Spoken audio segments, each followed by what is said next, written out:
How many zongzi did you eat? Watch your weight. Hey, good morning, good afternoon, good evening. No matter what time zone you're in, welcome back to Sip and Talk. Hi, everyone. I'm Sunny. And I'm Joe. So, I recently saw a perspective from Dr. Kim Foster that completely hit my pain point. Yeah. She said the reason we fail at changing habits is that we focus on the doing level, but forget the underlying being, which is our identity. She says habits are like phone apps, and identity is the operating system, the OS. If the OS isn't upgraded, no matter how many of the newest weight loss apps or finance apps you install, they'll just crash. It's harsh, but it's very true. Those people who genuinely run every day don't do it because they are trying to run, but because their underlying OS is coded as I am a runner. Exactly. And as soon as I saw this, I immediately connected it to the global trends we've been observing recently. Whether it's the Trump administration's epic ban on Anthropic's Fable 5 model, or the global deflation caused by China's extreme contraction in domestic demand, isn't this essentially a massive OS upgrade for global governments and tech giants? Great analogy. In the past, the global OS was called globalization and efficiency first, and now this old system clearly can't run anymore. It's crashing everywhere. Today, we are going to chat about who has grasped agency and who has become the mediocre ones eliminated by the system in this year of 2026, where everything from the AI, tech war, and geopolitics to personal wealth is undergoing drastic changes. And to all our Sip and Talkers out there listening, grab a coffee and settle in. Yeah. Because we are going to unpack exactly how these mechanisms work under the surface. And honestly, it really does all start with human psychology. Let's look at that Kim Foster theory in practice for a second. There is this really fascinating study from 2011 by researchers at Stanford and Harvard. Right, the voting one. Yeah. They approached two different groups of people right before an election. And they asked the first group, how important is it to you to vote? Which, if we use the Foster framework, is totally an action-oriented question. They're asking about the doing. Exactly. But for the second group, they changed just one single word. They asked, how important is it to you to be a voter? Wait, so just shifting the phrasing from a verb to a noun, did that actually move the needle? It completely changed the outcome. That tiny shift to identity, to the being made the second group significantly more likely to actually show up at the polls. It stops being this chore you have to drag yourself out of bed to do, and it becomes a defense of your own self-concept. Foster actually tells this hilarious story about her own struggles with money to illustrate this. Oh, boy. Yeah. So she literally took her credit card, put it in a bowl of water, and froze it into a solid block of ice and just left it in the freezer next to the peas. Okay, I have actually heard of that trick. The logic is that if you get the urge to impulse buy something, the time it takes for the ice to melt gives your rational brain time to step in and stop you. Right, that is the doing logic, yes. And you'd think it works. Until one night, she saw a pair of boots online that she desperately wanted, and she didn't wait for it to thaw. She literally went into the bathroom, grabbed her hairdryer, and blow-dried the block of ice until she can chisel the card out. That is incredible dedication to a bad financial decision. Seriously. Right. But why did she do it? Because underneath that physical barrier, her internal identity was still, I am someone who is bad with money. She was running a faulty OS.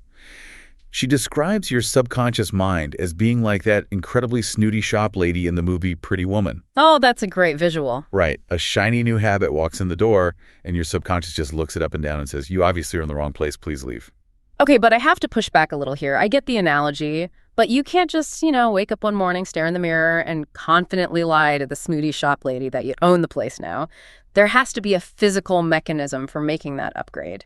You can't just wish a new identity into existence. You're absolutely right, and she acknowledges that. The mechanism she proposes isn't just chanting affirmations in the mirror. It's shifting the primary question you ask yourself when you're confronted with a choice. Instead of asking, what should I do right now, you force a pause and ask, who do I need to become in this moment? Oh, okay. It forces your brain to evaluate the action against the identity, rather than just relying on sheer exhausting willpower. And when you lack that mechanism, when you fail to update, you surrender your agency. You just freeze. And it's wild because we usually think of this entirely on an individual level, but if we scale that exact psychology up, what happens when an entire massive economy falls into that exact same mental trap? Because, that is precisely what we are seeing with the global OS crash right now, specifically looking at China's extreme domestic contraction. Well, it really is a systemic freeze. Like, we are seeing a massive rise of what they're calling full-time children over there. These are young adults who are just completely opting out of the highly competitive rat race. Yeah, they're moving back in with their parents. Right. And instead of engaging in physical consumption, buying cars, clothes, houses, they are substituting it with cheap digital dopamine, short videos, free mobile games. Now, it's very easy for outside observers to look at that and just label it a low-desire society and blame it on laziness. But if we look at the mechanics, this is a textbook psychological case of learned helplessness. Define that for the listener. Like, how does learned helplessness actually operate in this context? Well, learned helplessness happens when a person, or honestly, an entire demographic, feels that the system they are operating in is so rigidly broken that no amount of personal effort will change their outcome.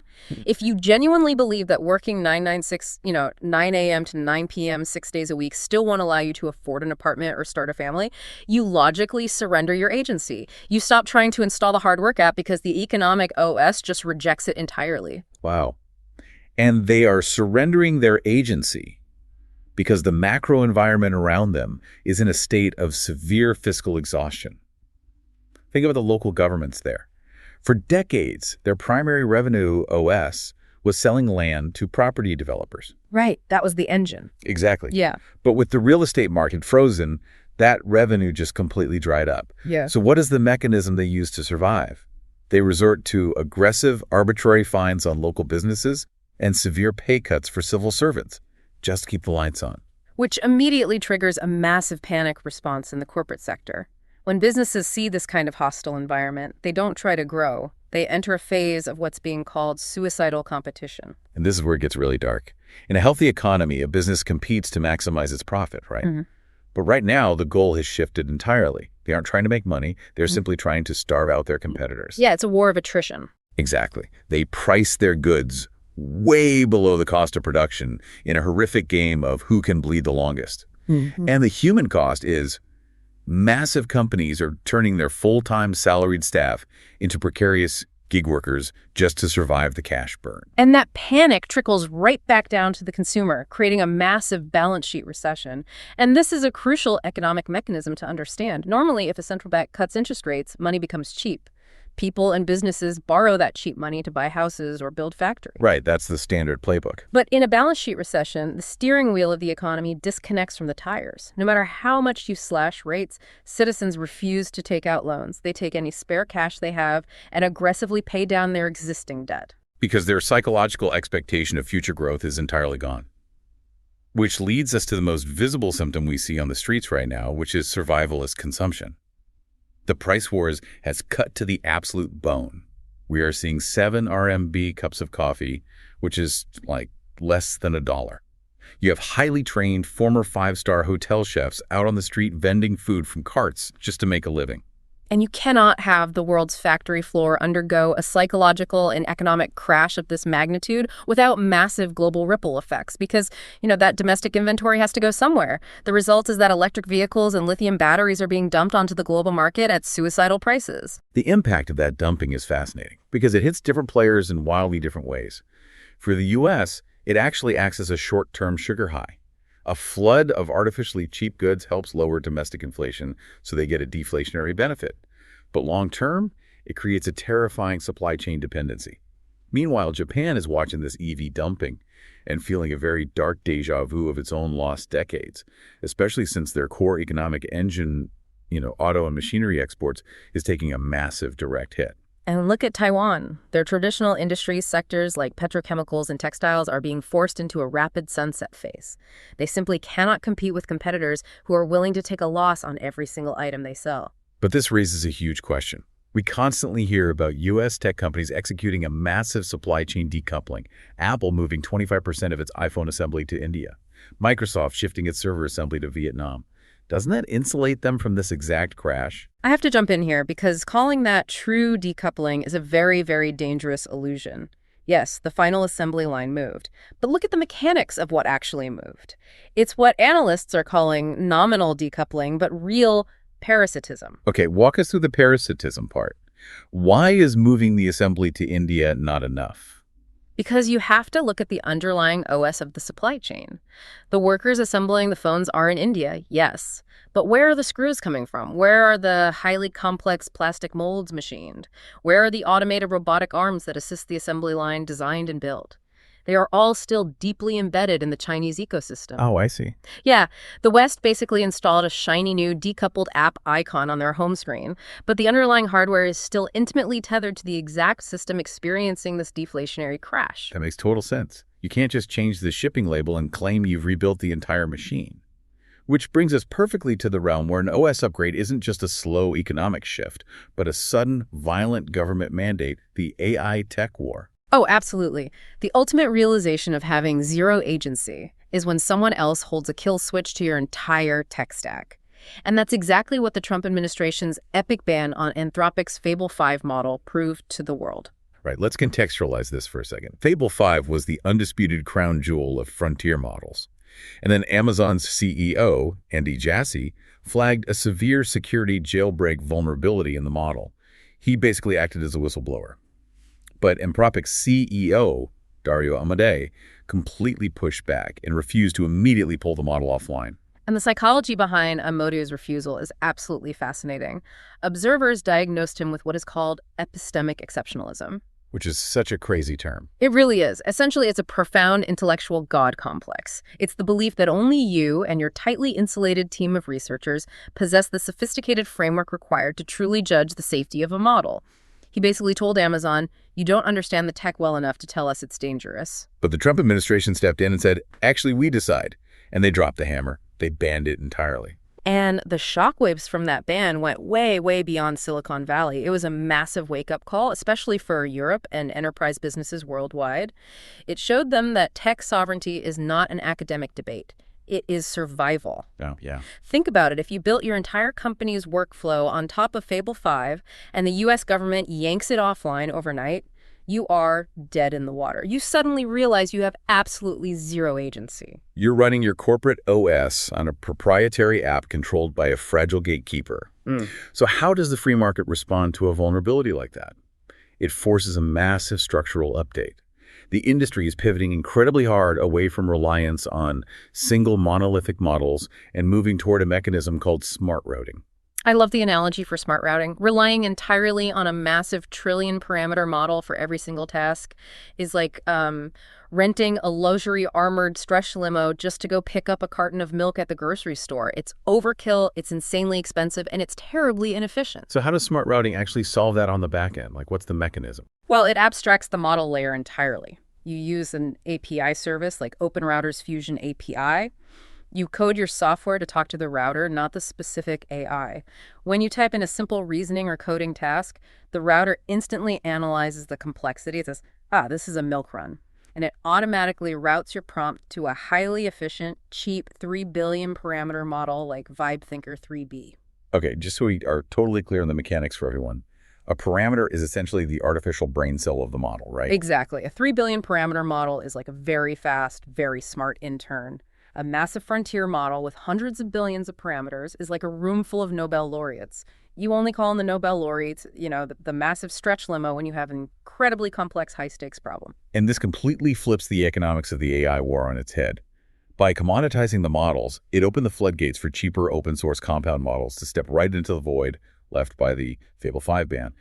We're seeing Chinese open-source models like GLM 5.2, DeepSeek, and Kimi 2.7 absolutely thriving in this new routed ecosystem. The math is staggering, honestly. If you run a complex task on an equivalent top-tier closed model, it might cost you $49. Routing that exact same task through GLM 5.2 costs about 6 cents. And it processes faster. 6 cents versus $49.